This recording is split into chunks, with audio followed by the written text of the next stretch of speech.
강남의 한강뷰 아파트의 충격적인 하락 소식이 들려왔습니다. 지금 영상에서 보고 계신 서울 송파구 잠실동의 잠실주공 5단지 36평 아파트는 최고가 대비 무려 11억 원 하락하였습니다. 잠실주공 5단지 36평은 2021년 11월에 최고가 32억 8천만 원까지 상승하였지만 올해 1월에는 21억 8천만 원에 실거래되었습니다. 하락 금액은 11억 원, 하락폭은 마이너스 33%입니다. 한강뷰가 나오고 재건축만 되면 우리나라에서 가장 비싼 아파트가 될 것이라는 잠실주공 5단지 아파트가 10억 넘게 하락하였습니다. 이것이 지금 서울 집값의 현실입니다. 그래서 이번에는 서울의 모든 아파트를 다 조사하였습니다. 서울의 30평대 아파트 중 최근 한 달 동안 하락폭이 가장 큰 아파트 10곳은 어디인지, 가격은 얼마나 하락하였는지 찾아보았습니다. 그리고 그 충격적인 결과를 이번 영상에서 말씀드릴 예정입니다. 이제 금리도 안정화되고 집값 하락이 끝을 보인다고 하는 의견이 있습니다. 하지만 이번 영상을 끝까지 시청하신다면 집값 하락은 아직 끝난 것이 아니라는 사실을 알게 되실 것입니다. 그럼 바로 하락 10위부터 알아보겠습니다. 지난 한 달간 서울에서 가장 많이 하락한 30평대 아파트 10위는 송파구 잠실동의 트리지움 34평입니다.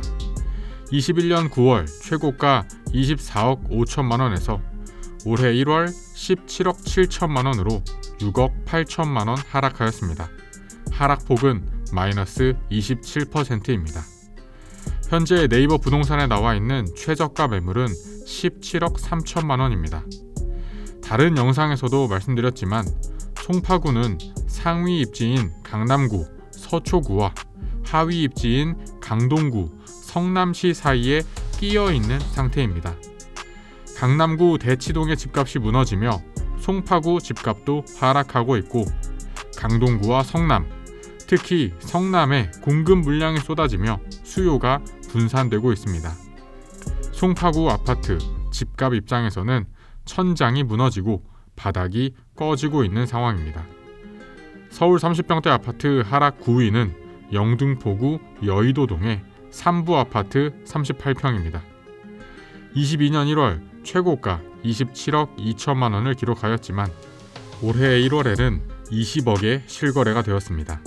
하락 금액은 7억 2천만 원, 하락폭은 마이너스 26%입니다.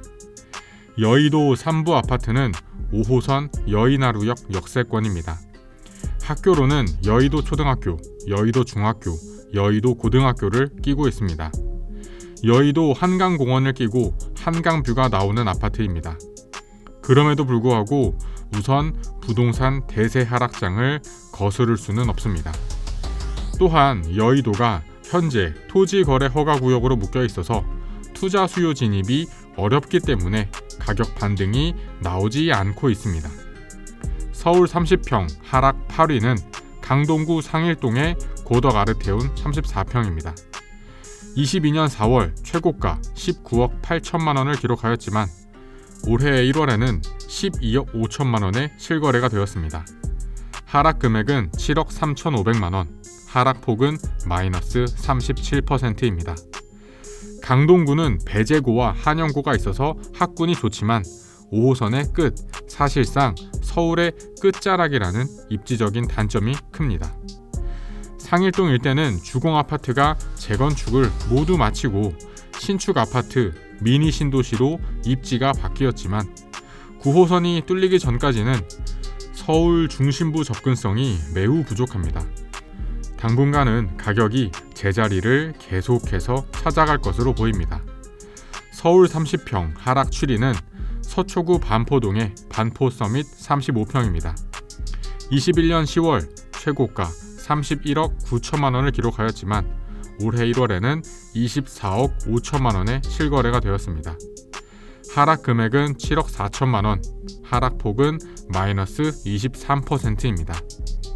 반포 서민 아파트는 9호선 4평형 역세권이며 반포 IC를 통해 경부고속도로 접근이 매우 용이합니다.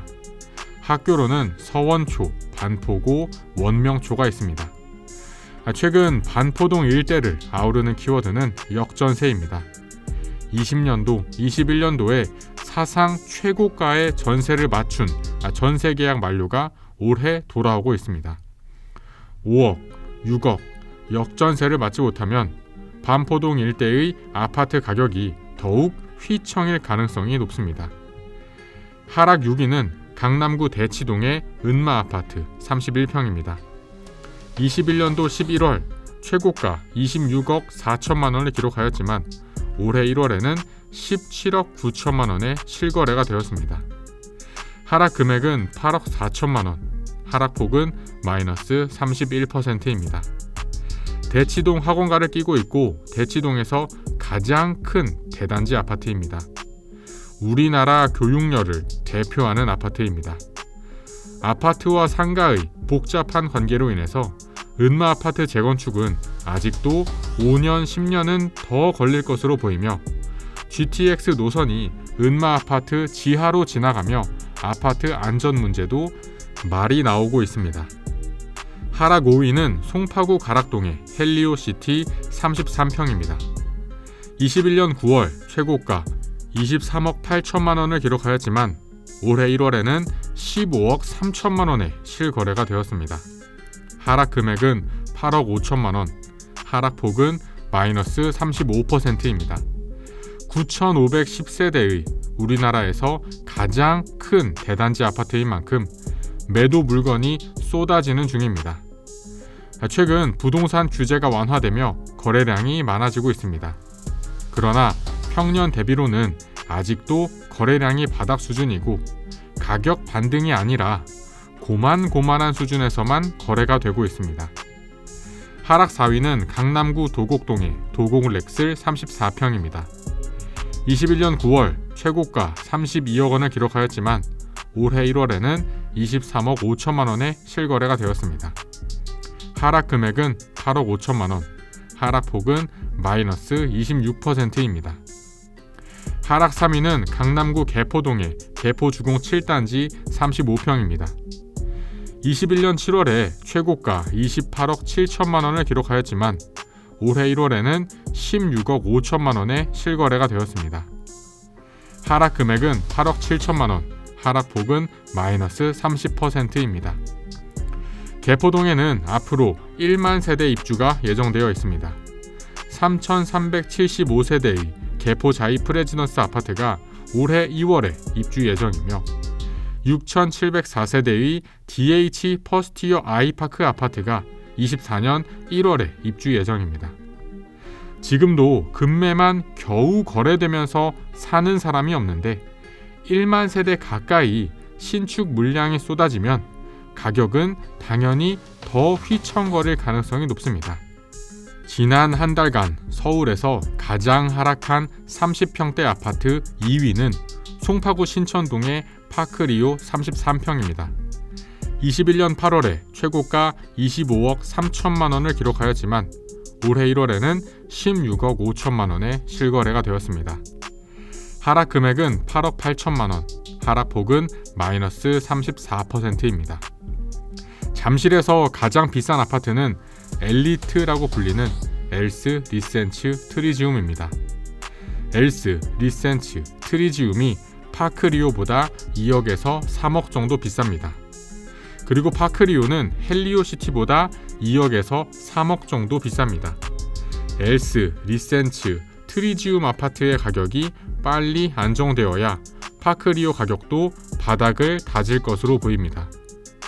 그리고 마지막 1위는 송파구 잠실동의 잠실주공 5단지 36평입니다. 21년 11월 최고가 32억 8천만 원을 기록하였지만 올해 1월에는 21억 7천만 원에 실거래가 되었습니다.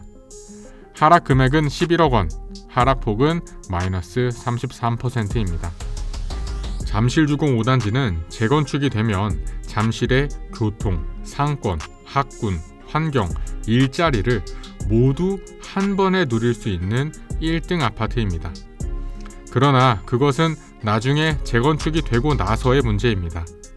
앞으로 인플레이션으로 인해 재건축 추가 분담금이 늘어나면 재건축도 또 지지부진해질 수 있습니다. 당분간은 급하게 추격 매수를 하기보다는 흘러가는 상황을 지켜보는 것이 좋겠습니다. 어떠셨나요, 여러분? 지금까지 서울 집값의 하락 10군데를 알아보았습니다. 여러분은 혹시 최근 이런 뉴스를 보신 적이 있나요? 서울 도봉구의 도봉고등학교는 학생이 없어서 2024년 폐교 예정입니다. 이제는 서울에서도 사람이 없어서 학생이 없어서 폐교하는 학교가 나오기 시작했습니다.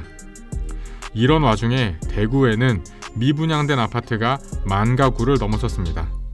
서울 학교가 폐교될 정도로 사람은 줄어들고 아파트는 미분양만 10,000채가 넘을 정도로 그동안 쌓인 공급 물량이 남아 있습니다. 들어가서 살 사람은 없는데 아파트만 많이 지어두었습니다. 그러면 집값은 어떻게 될까요? 내년부터 시작해서 개포동, 방배동 일대에 신축 아파트가 또 들어설 예정입니다. 당분간 서울, 수도권, 전국의 집값 하락이 계속되는 이유입니다. 긴 영상 시청해주셔서 감사합니다. 영상이 마음에 드셨다면 채널 구독과 영상 좋아요까지 부탁드립니다. 그럼 저는 다음에 또 새로운 부동산 이야기로 찾아뵙겠습니다. 감사합니다.